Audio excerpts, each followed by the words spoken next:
মৃত্যুর পরে নিজের কর্মফল কে কে ভোগ করে? মানে যখন মৃত্যু হয়, মৃত্যুর পরে মানুষের যে কর্মফল কে ভোগ করে? ছেলে মেয়ে।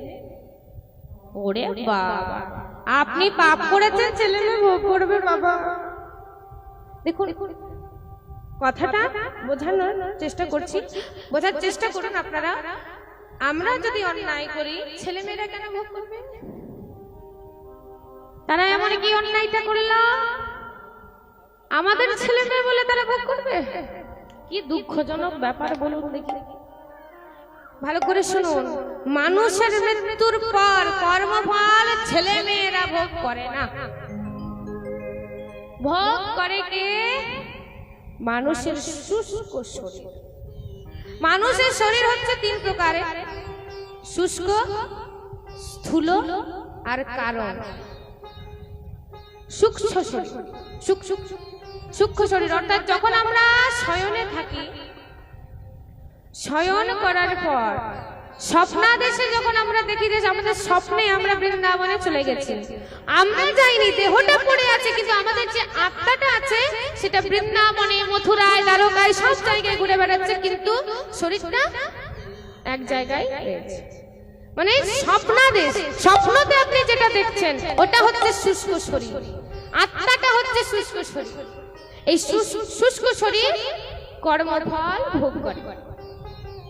স্থূল অর্থাৎ এখন এই সময় যে আমি কীর্তন করছি, স্থূল এখন এই সময়, এটা হচ্ছে মানুষের শরীর, এখন এই মুহূর্তে আমি কীর্তন করছি, এটা স্থূল শরীর। স্থূল শরীরটা কীর্তন করছে, স্থূল।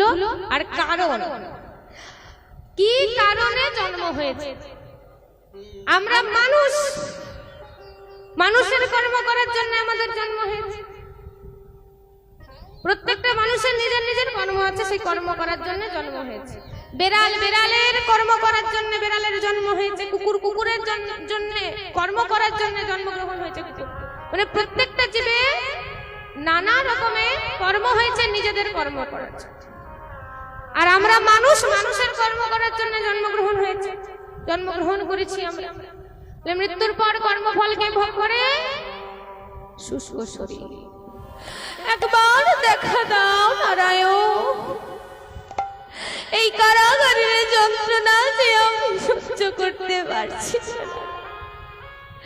ওই দুষ্টু কংস আমার দাদা হওয়া সত্ত্বেও আমায় কারাগারে আবদ্ধ করে রেখেছে। এবার আমরা জানবো যে কেন দুষ্টু কংস দেবকী আর বসুদেবকে কারাগারে আবদ্ধ করে রেখেছে। উগ্রসেনের 9টি পুত্র, তার মধ্যে জ্যেষ্ঠ পুত্র হচ্ছে কংস।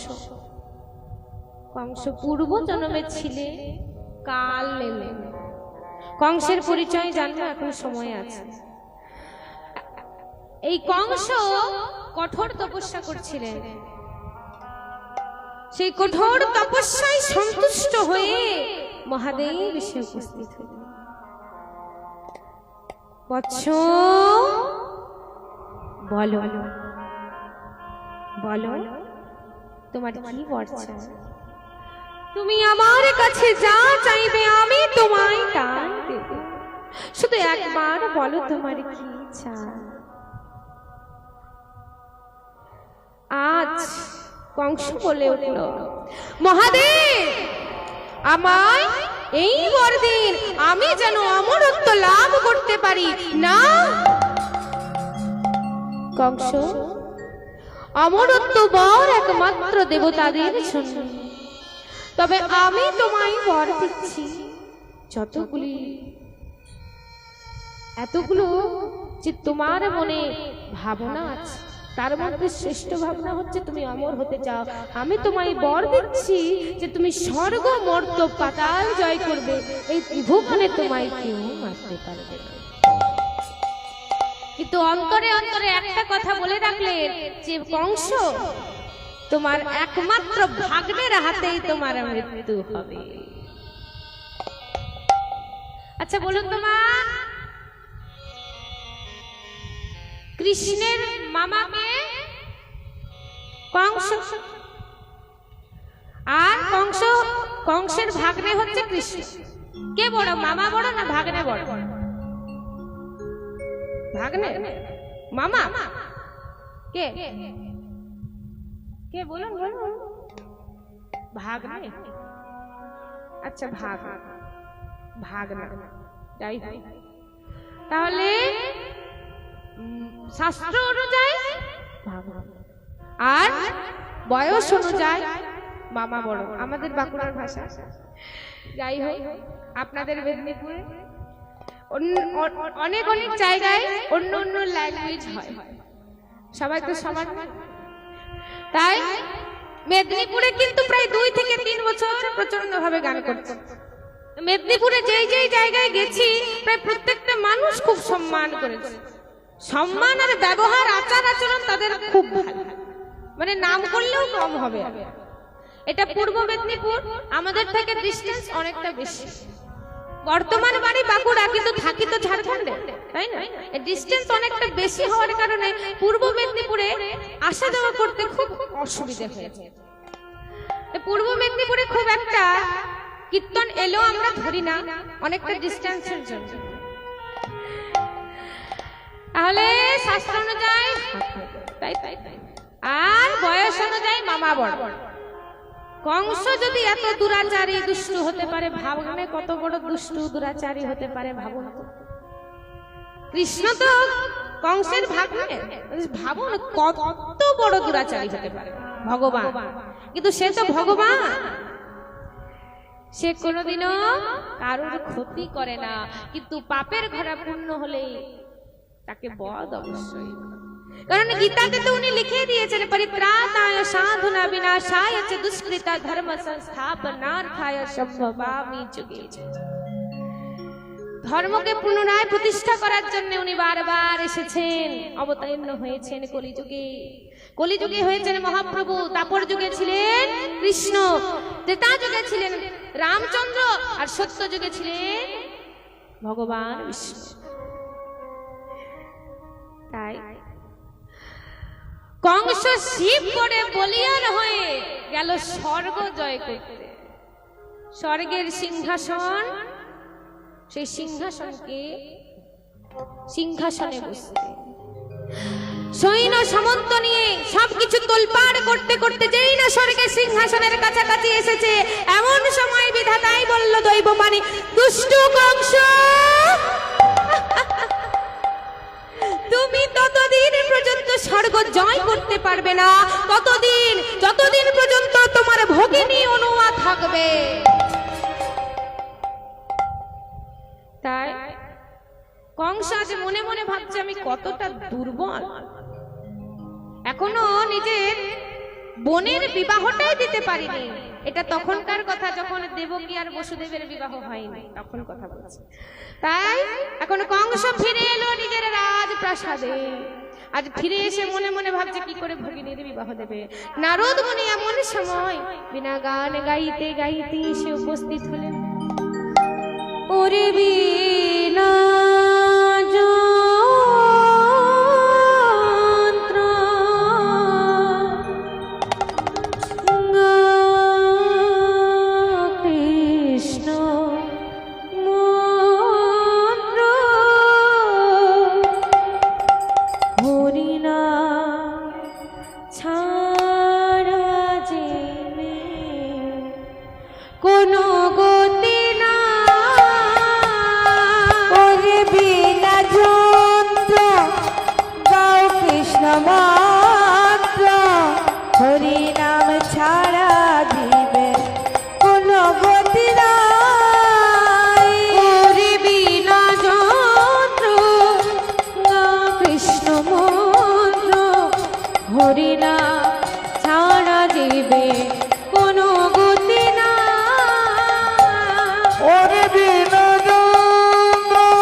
গতি নাই বিনা কোনো গতি নাই বিনা রে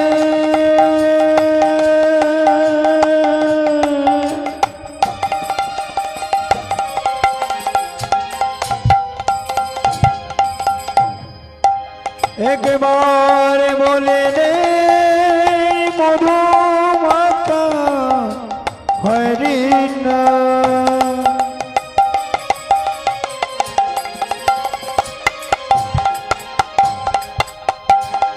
এই নাম ছাড়া গতি নয় রে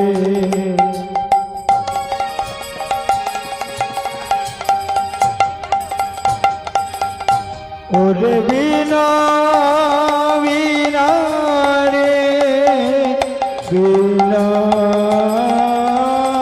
কোনো গতি নাই বিনা কোনো গতি নাই কোনো গতি নাই বিনা কোনো গতি নাই আমার কোনো গতি নাই বিনা কোনো গতি নাই ওরে বিনা যন্ত্র গাও কৃষ্ণ মন্ত্র হরি নাম ছাড়া যাবে কোনো গতি নাই ওরে বিনা যন্ত্র গাও কৃষ্ণ মন্ত্র হরি নাম ছাড়া যাবে কোনো গতি নাই ওরে বিনা যন্ত্র গাও কৃষ্ণ মন্ত্র হরি নাম ছাড়া জীবে কোনো গতি না ওরে বিনা নন্দ হরি নাম মন্ত্র হরি নাম ছাড়া জীবে কোনো গতি নাই ওরে বিনা যন্ত্র